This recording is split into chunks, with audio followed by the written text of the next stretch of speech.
हाँ, नेतागिरी की आप कर रहे हो। नेतागिरी आपको अमित शाह ने बोला ना करने के लिए, आप जाओ। किसी ने भी बोला आपसे 4 कदम दूर है ना, मैं भी 4 कदम। चले गए।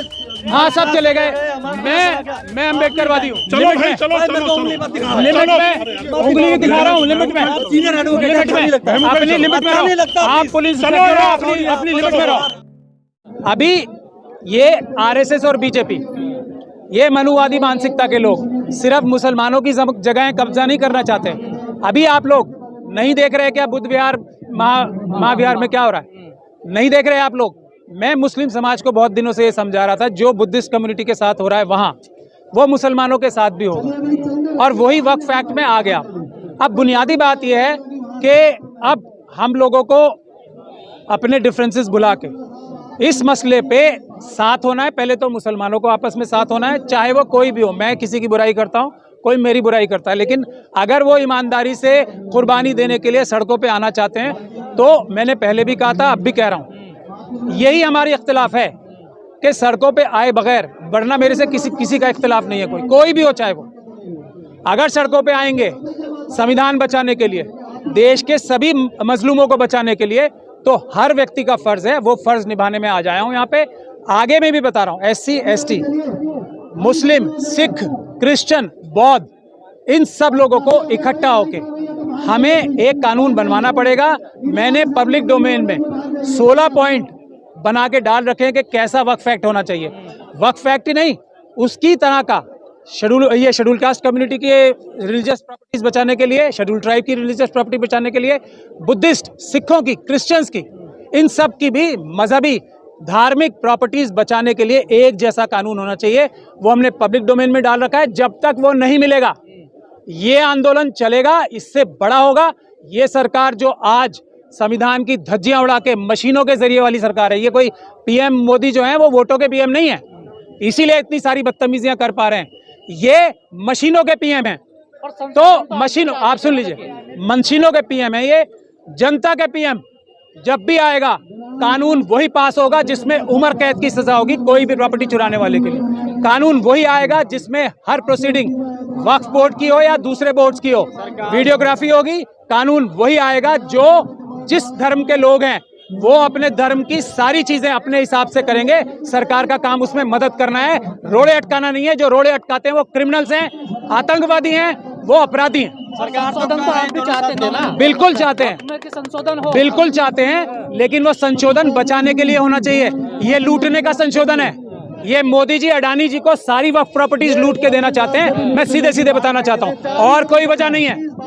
एक वजह, दूसरी वजह यह है बुद्ध विहार 84,000 से ज्यादा है।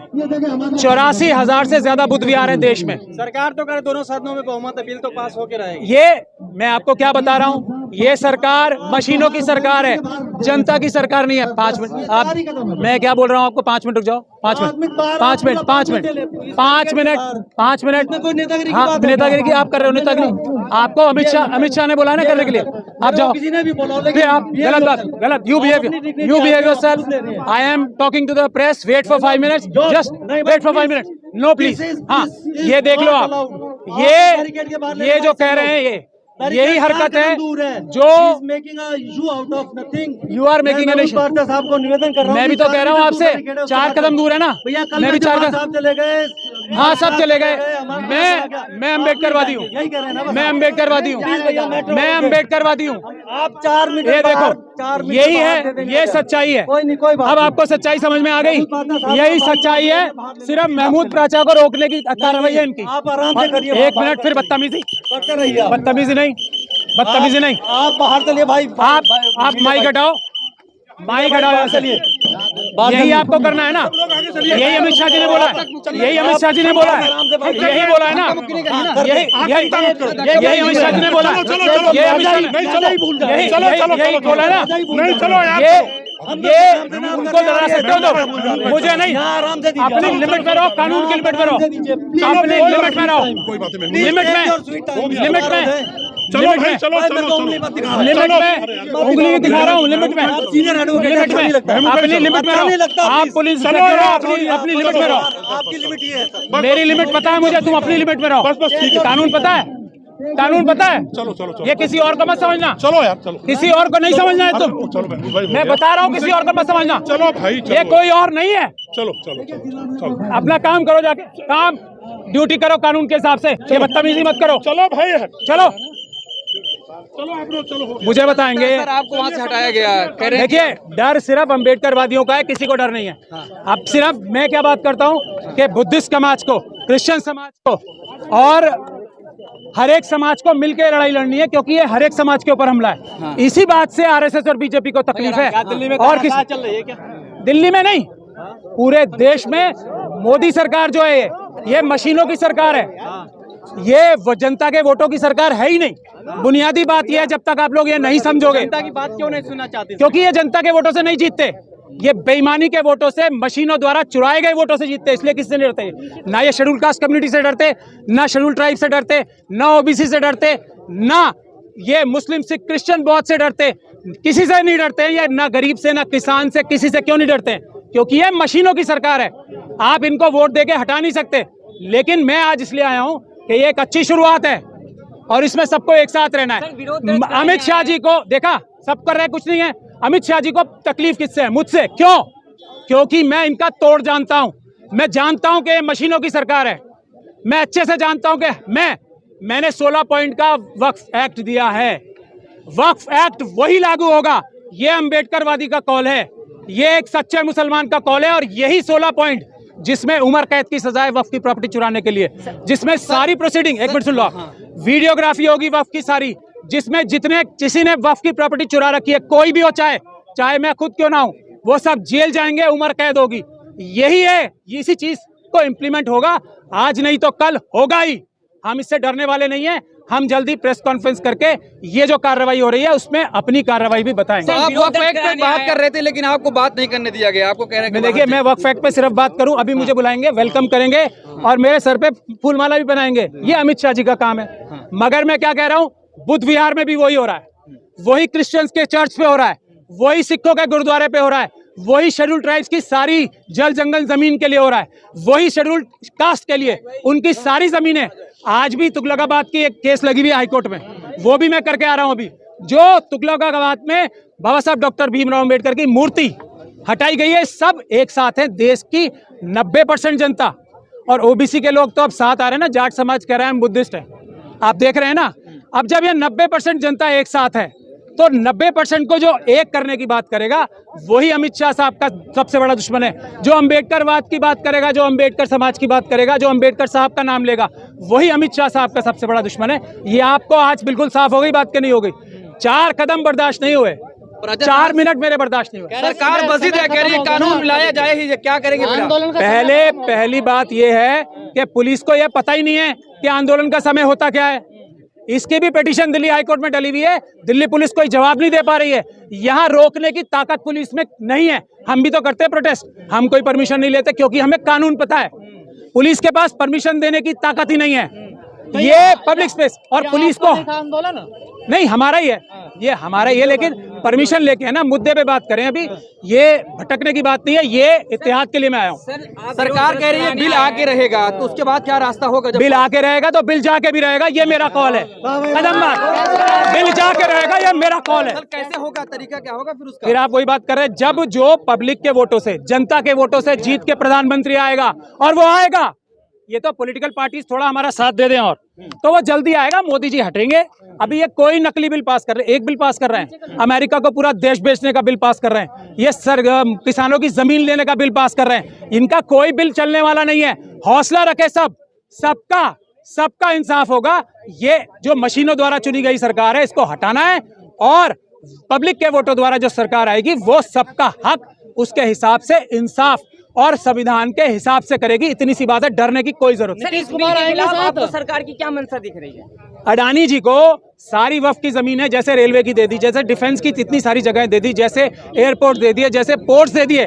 अडानी साहब को, अंबानी साहब को, यूसुफ लूनू जैसे बेईमान जो अपने आप को उद्योगपति कहते हैं, उनको जमीनें देने का काम है और कोई काम नहीं। ये किसी आम जनता के काम नहीं आने वाली है वक्फ की प्रॉपर्टी। चलिए यहाँ से लूट के मुस्लिम जगह जो जगह है, जो अल्लाह की जगह है, वो लूट के किसी गरीब को दे देंगे। जानी सारी अंबानी के पेट में, अडानी के पेट में, यूसुफ लुलू के पेट में, और कोई वजह नहीं है। ये बात बिल्कुल साफ रखे अपने जहन में।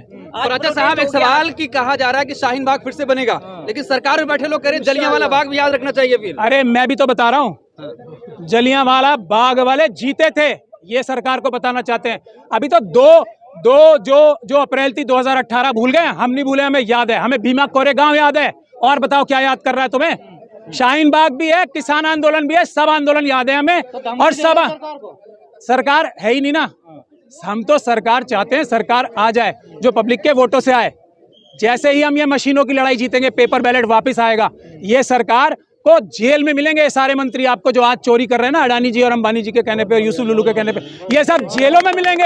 ये मेरा कॉल है, अम्बेडकरवादी का एक पक्का, जो ईमान वाला मुसलमान है और अम्बेडकरवादी है, ये उसका कॉल है। सब जेलों में मिलेंगे। और पैसे लगा दिए इन्होंने, ये मैं कह रहा हूँ, आपका किडनी भी बेच देंगे। ये आप आने दो वक्त, आने दो ना वक्त, ये लूट के आपकी किडनी भी दे देंगे सभी। औरंगजेब की खबर हटाने की बात हो रही है सर। देखिए, जब तक औरंगजेब साहब जिंदा थे, किसी की साहब बड़े आदमी के लिए बोला जाता है, इसलिए सच में वो बड़े आदमी थे, इसलिए बोल रहा हूँ। किसी की हैसियत और औकात नहीं थी जब तक औरंगजेब साहब जिंदा थे, उनके साथ या उनकी कब्र के साथ या उनके किसी चीज पे कुछ भी उंगली भी लगा दे। अब जब मर गया कोई, तो मरे हुए के ऊपर शेर तो बहुत सारे लोग बनते हैं, ये भी बन जाएं, क्या हो गया? तो क्या मैं खुद औरंगजेब का सबसे बड़ा मुखालिफ मैं हूँ। सुनिए आप ध्यान से, क्योंकि उन्होंने, उनकी कलम में इतनी ताकत थी, एक झटके में छुआछूत खत्म कर सकते थे, उन्होंने नहीं की, इसलिए मैं उनका सबसे बड़ा दुश्मन हूँ। लेकिन फिर भी ये कह रहा हूँ, वो बड़े आदमी थे, बहादुर थे। उन्होंने भारत को इस शेप में लाने के लिए, दुनिया की सबसे बड़ी इकोनॉमी बनाने के लिए, जब तक वो थे ना, और उनके वंशज भी थे, भारत दुनिया की सबसे बड़ी इकोनॉमी थी। 24% देश की नहीं, दुनिया की जो संपदा थी वो भारत में थी, और वो भारत से बाहर लेके नहीं गए थे। यहीं पे उनकी संपदा, जो आज हम सब भी जो हम इस्तेमाल कर रहे हैं, ये है औरंगजेब साहब का कंट्रीब्यूशन, मुगलों का कंट्रीब्यूशन। अगर वक्त की बात करें तो क्या नीतीश बाबू, चंद्रबाबू नायडू आएंगे आप लोगों के साथ? उम्मीद है? नहीं, उनके ऊपर बहुत बड़ा दबाव है, ईडी का, सीबीआई का, इनकम टैक्स का बहुत बड़ा दबाव है। दिल से तो वो हमारे साथ है, दिल से बहुत सारे लोग हमारे साथ हैं, लेकिन अगर जन आंदोलन बड़ा होगा तो वो खुल के भी आएंगे। अभी जन आंदोलन छोटा है, इसलिए वो लोग ईडी और सीबीआई के डर में है, ऐसा मुझे लगता है। क्या उनके हर चीज में प्रभाव पड़ेगा, लेकिन सबसे बड़ा प्रभाव पेपर बैलेट से चुनाव ना होने का है। मैं फिर आपको बता रहा हूँ, पब्लिक वोट नहीं दे रही है, कोई वोट नहीं दे रहा मोदी जी को और अमित शाह जी को। मशीनों से चुनाव में, वोट चुराने की मशीनों से चुनाव जीतते हैं। सर, आप लोगों का अगला प्लान क्या होगा? आज प्रोटेस्ट हो गए। नहीं, आज तो मैं मुबारकबाद देने आया हूँ जिन लोगों की मैं थोड़ी तनकीद करता था, जिनके ऊपर, अगर कोई अच्छा काम किया तो मैं इसीलिए आया हूँ यहाँ। और अभी मुझे कड़कड़डूमा भाग के फिर जाना है, मैं फिर भी आया हूँ टाइम निकाल के। ये एक सॉलिडेरिटी, इत्तेहाद की मिसाल है। मेरी किसी से जाती लड़ाई है ही नहीं। कोई अच्छा काम करेगा मैं उसकी तारीफ करूंगा, कोई बुरा करेगा मैं बुराई करूंगा, सीधी सीधी बात। आप चाहते पारदर्शिता आए? बिल्कुल, मैं चाहता हूँ पारदर्शिता आए, बिल्कुल आए, लेकिन ये पारदर्शिता तो कर रही है मोदी सरकार। ये झूठ बोल रहे हैं ना। सबसे बड़ी, देखिए मोदी जी का मैं क्या बोलता हूँ, एक ही वादा है, वो कभी सच नहीं बोलेंगे, वो हमेशा झूठ बोलेंगे, एक ही वादा है उनका। अगर मोदी जी कुछ भी बोल रहे हैं तो उसका उल्टा करेंगे, यही तो बात है। अगर पारदर्शिता कह रहे हैं तो पारदर्शिता नहीं है। बताए किस सेक्शन में पारदर्शिता है? सब में। इसमें सजा कम कर रहे हैं, हम कह रहे हैं उम्र कैद करो वक्फ की जमीन चुराने वाले की, और ये कह रहे हैं कि हम और कम करते हैं सजा, जो 3 साल की 2 साल की थी उसे भी कम कर रहे हैं। चोरी होती है क्या जमीन? बिल्कुल होती है, इसमें कोई शक नहीं है। चोरी करने वाला जमीनों हर व्यक्ति जो भी बेईमान है, अब देखिए मुसलमान भी बेईमान हो सकता है, पर्सनल लॉ बोर्ड चोरी कर रहा है जमीन, बहुत सारे लोग उसके। ये देखिए, ये तो इन्वेस्टिगेशन का विषय, आज मैं उस पर टिप्पणी नहीं करना चाहता।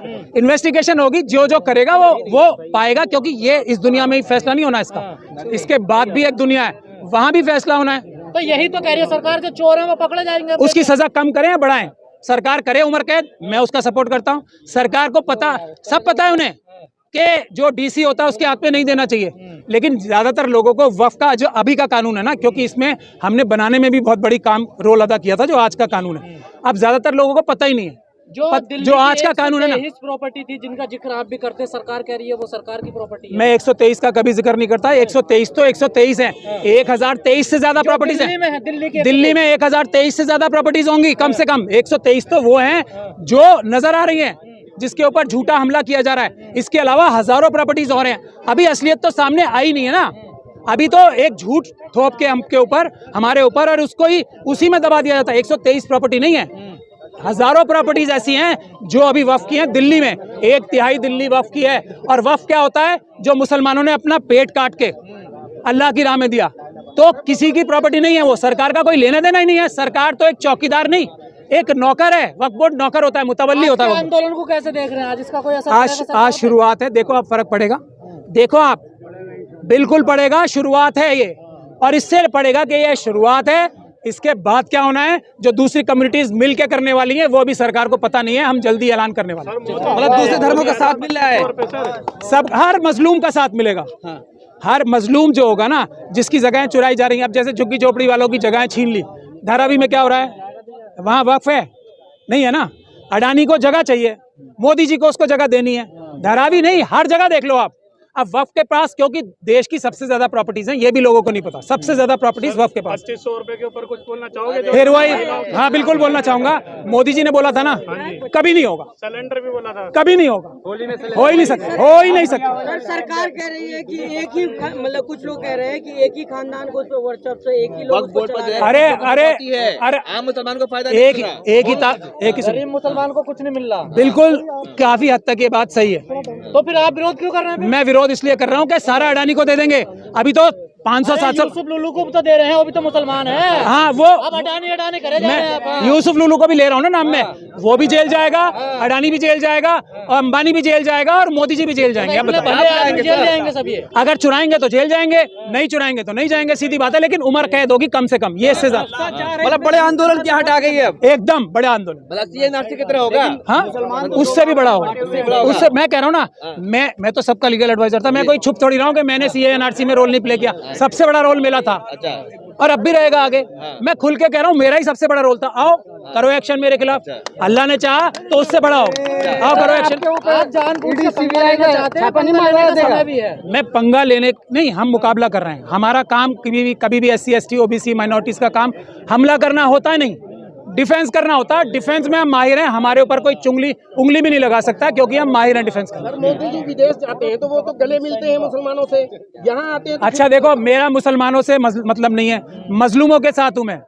मुसलमान हो कोई भी हो, मैं कोशिश कर रहा हूँ कि जो रसूल अल्लाह ने जो हमें रास्ता दिखाया है, वो रास्ते पे चलूं। थोड़ी सी कोशिश कर रहा हूँ। तो मुझे मुसलमान और नॉन मुसलमान नजर ही नहीं आता, मजलूम नजर आता है और जालिम नजर आता है। तीसरी चीज नजर नहीं आती मुझे। मैं हर उस आदमी के साथ हूँ जो हक के साथ है, जो हक के साथ है, जो उम्र कैद के लिए तैयार है, जो सारी प्रोसीडिंग वक्फ की वीडियोग्राफी कराना चाहता है, जो ये चाहता है कि वक्फ बोर्ड के मेंबर आम मुसलमान वोट दे के आए। जैसे SC ST OBC भी अपने अपने बोर्ड बनाए, वो अपने वोट से जीत के दे के आए। मैं उसके साथ हूँ। मैं हर उस आदमी के साथ हूँ जो बेईमानी रोकना चाहता है, बेईमानी करना चाहता है, चाहे कोई भी हो। मेरा खुद सगे रिश्तेदार होंगे तो मैं उनके भी खिलाफ। आप पे आरोप है कि आप लोग अफवाह फैला रहे हैं कि जमीन छिन जाएगी सारी।